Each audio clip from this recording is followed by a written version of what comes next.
Hello and welcome to this video on the Great Learning. This was originally a series introducing the Confucian Analects, and so I suppose it more or less still is, but I'm appending to it this video and possibly one more on other ancient Confucian texts. And in this one, I just want to very briefly introduce just a few pointers on the Great Learning. Now, this here is a nifty little semi-hidden waterfall somewhere in the north side Taimo Shan, Hong Kong's biggest mountain. Let's just send it to the corner to look good and fill up that space while we talk about the Great Learning.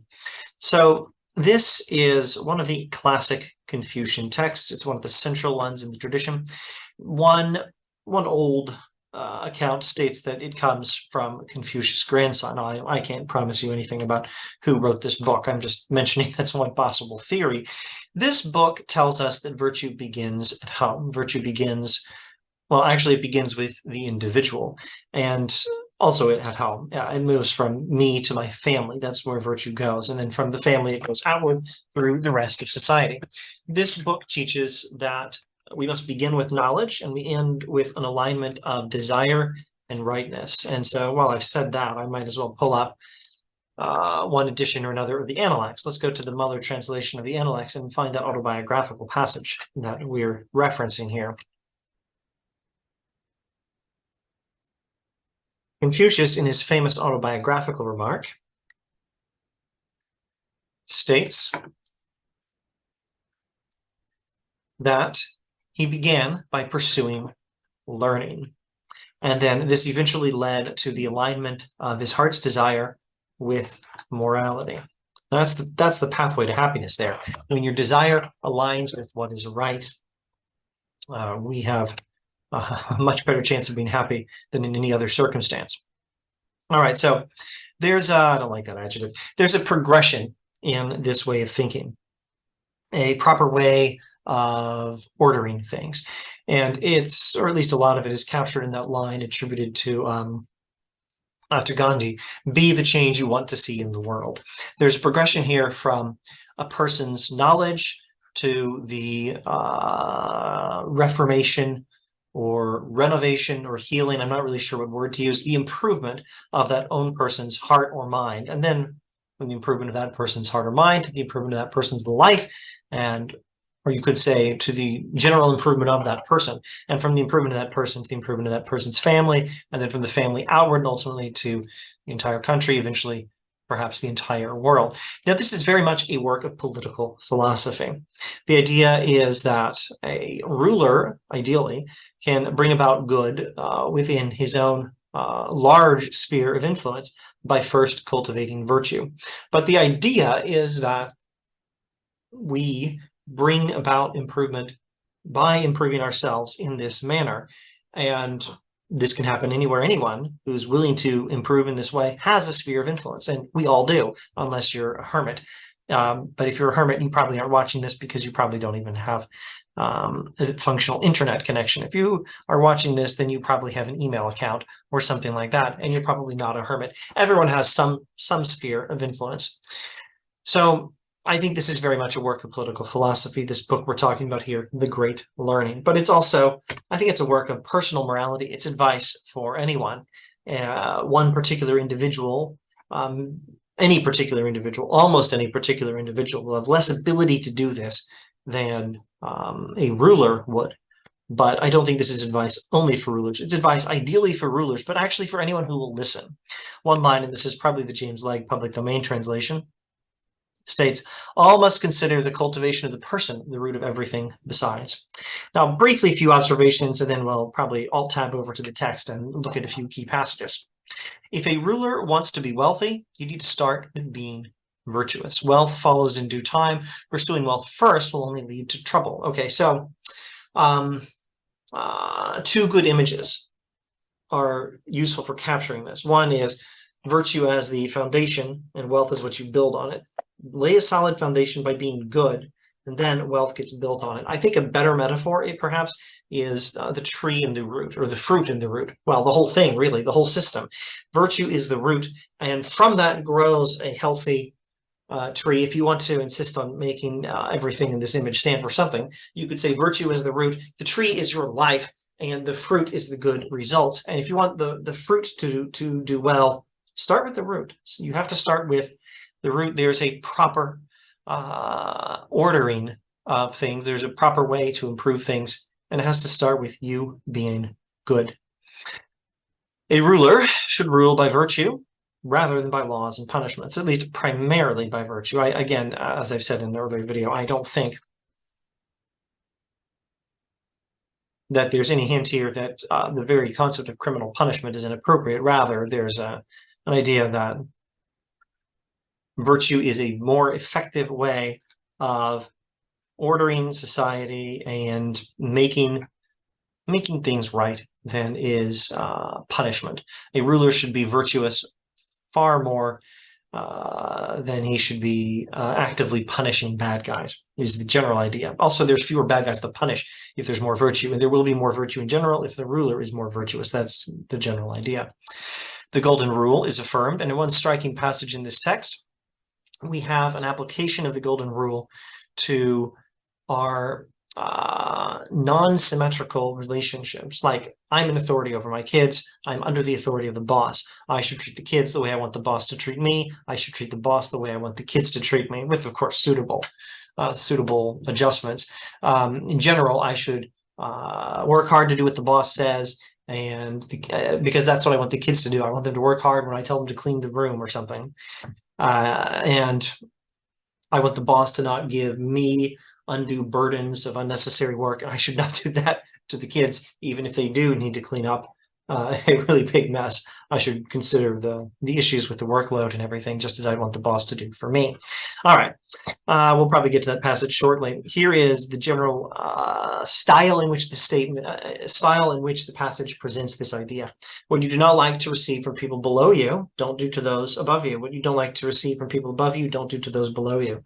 What you don't like to receive from those on the left, don't do to those on the right. And what you don't like to receive from those on the right, don't do to those on the left. What you don't like to receive from behind, don't do to those in front of you. What you don't like to receive from those in front of you, don't do to those behind you. And then the golden rule is identified as a principle the principle with which, as a measuring stick, you can regulate your conduct. All right, so there are a few pointers on the text. Let's go to the text. Let's first observe, what do we have here? We have the James Legge interlinear translation. This is a public domain translation. Then we have the nice Charles Muller translation, also interlinear, not public domain, but conveniently on the internet. All right. The way of great learning. Here's a key word here, Dao, Do. The way, Dao is way. The way of great learning consists in manifesting one's bright virtue, consists in loving the people, consists in stopping imperfect goodness. Note the emphasis on the good of the people. This is advice for a ruler here. When you know where to stop, you have stability. When you have stability, you can be tranquil. When you are tranquil, you can be at ease. Note the orderly progression from where things start to where things finish. Know where to stop, thereby achieving stability, thereby achieving tranquility, thereby achieving ease, thereby being able to deliberate, and thereby being able to attain your aims. Things have their root and their branches. There's a proper order for doing things. Things have their end and their beginning. When you know what comes first and what comes last, then you are near the way. There's that word again, way, Dao, Do.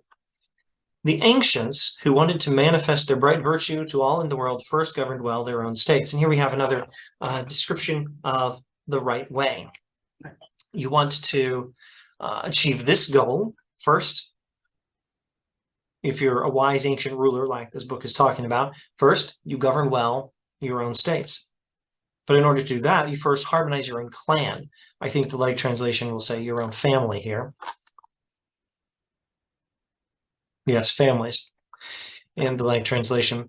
But in order to harmonize your own family or clan, you first have to straighten out yourself. You first have to cultivate yourself. In order to do that, you first correct your mind or your heart. That would be this word. And in order to correct your mind or your heart, you first have to make your will sincere. In order to make your will sincere, you must first begin with knowledge. Knowledge is where things begin.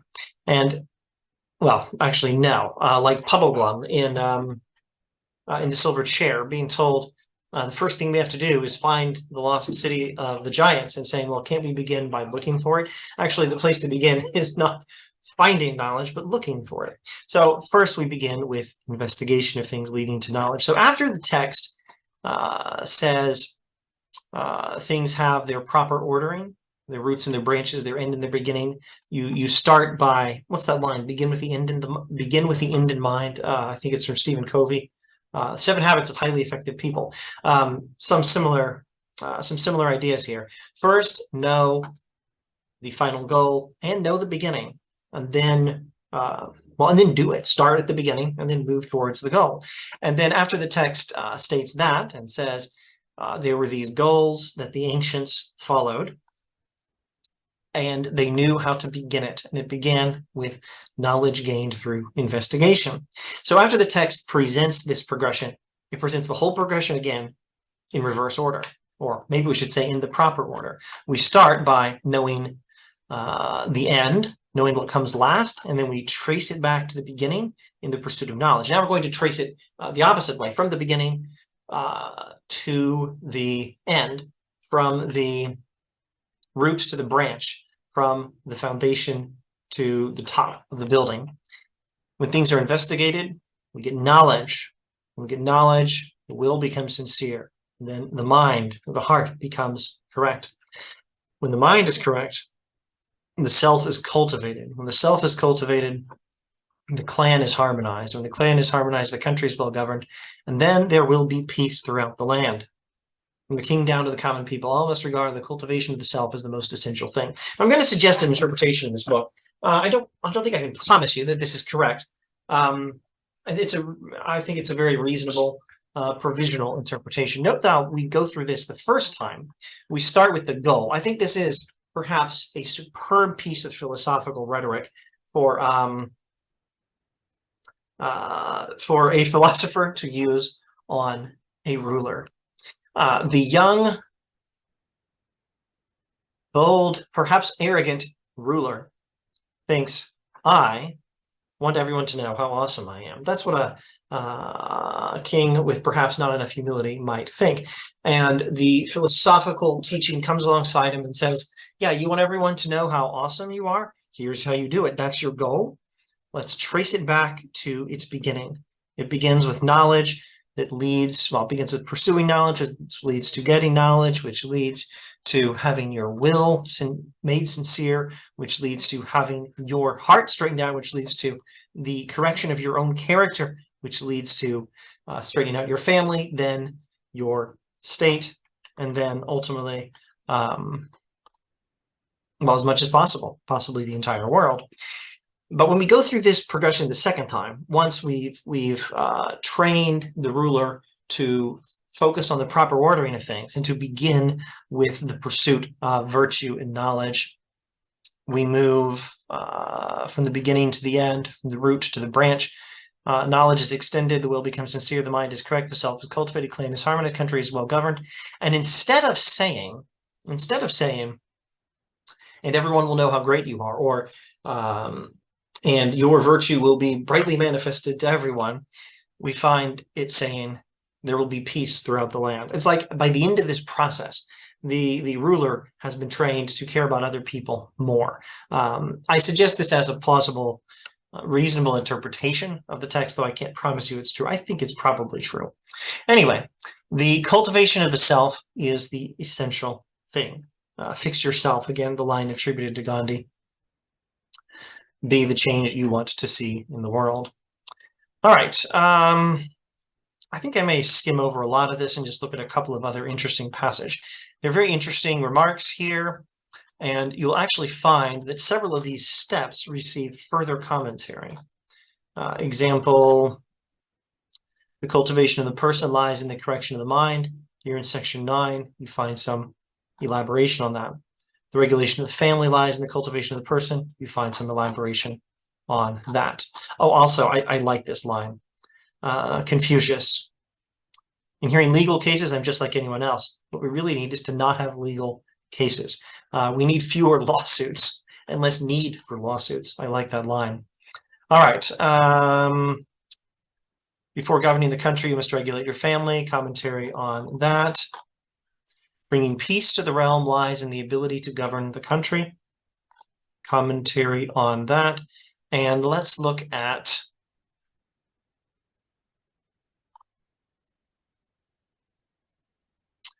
the noble person, superior person, this person's way of correcting. And I think you'll find the same term Tao appears in this passage as well. What he hates in his superiors, he does not give to his inferiors. What he hates in those below him, he does not pass up to those above him. What he hates in those who are in front, he does not pass on to those behind, and so on with behind, in front, left, right, left, etc. This is the way of correcting. This is, where are we? Section 9, section 12. This is, I want to say the language there in leg is something about a measuring square for regulating your conduct, but don't quote me on that. We have some complications, unsurprisingly, with the numbering. I'm gonna straighten that out while I pause this recording. Okay, got it. I don't think there was any issue with the numbering. I was just not paying attention to the way the paragraphs were formatted.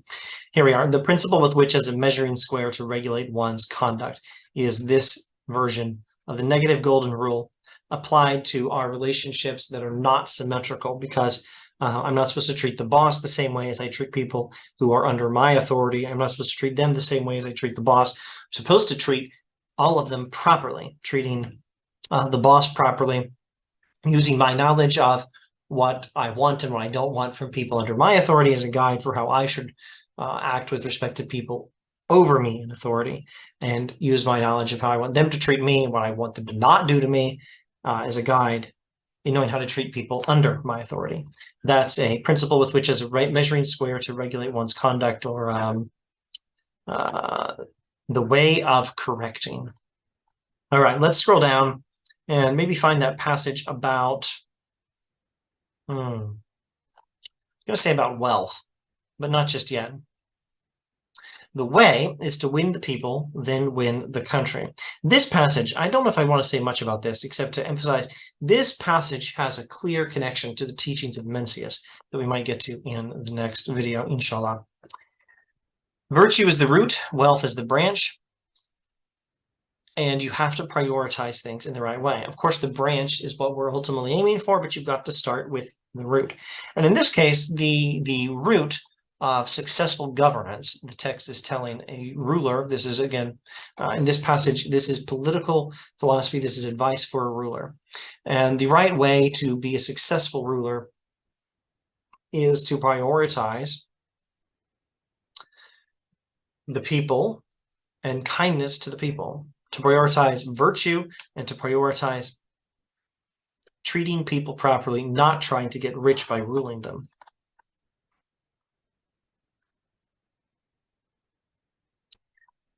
There's probably a lot of great stuff. I think I maybe just want to mention one more thing, and then we'll be done with this video. There is also a clear way, or a great way, or if you left that one word untranslated, it's a great Tao. That might not be such a bad idea. Tao Do. Leg's translation, there's also a great course for the production of wealth. Now, what's the great way, the great course, the clear way for the production of wealth? When producers are many and consumers are few. When production is rapid and use is slow, then there will always be enough. So, that's good. The virtuous person, Ren, this is this word.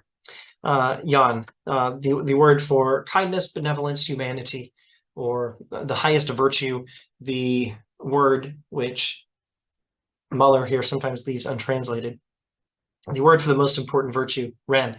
The person with this virtue expends his wealth to expand himself. The person without it expends himself to expand his wealth. So you're supposed to use wealth, you're supposed to use money virtuously in an upbuilding way. Don't tear yourself down Don't degrade yourself by spending too much money. But let's just rewind just a bit to this. Make sure you have more money coming in than going out. This is amazingly simple advice, and yet this is the most some of the most ignored advice in human history these days.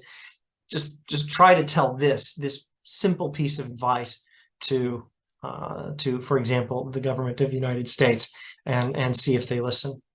But they haven't been listening these many thousands of years, so I'm not an optimist. But we can always try. We should try. All right, that is a few brief remarks introducing an interesting text in classical Confucianism, The Great Learning. Thanks for watching.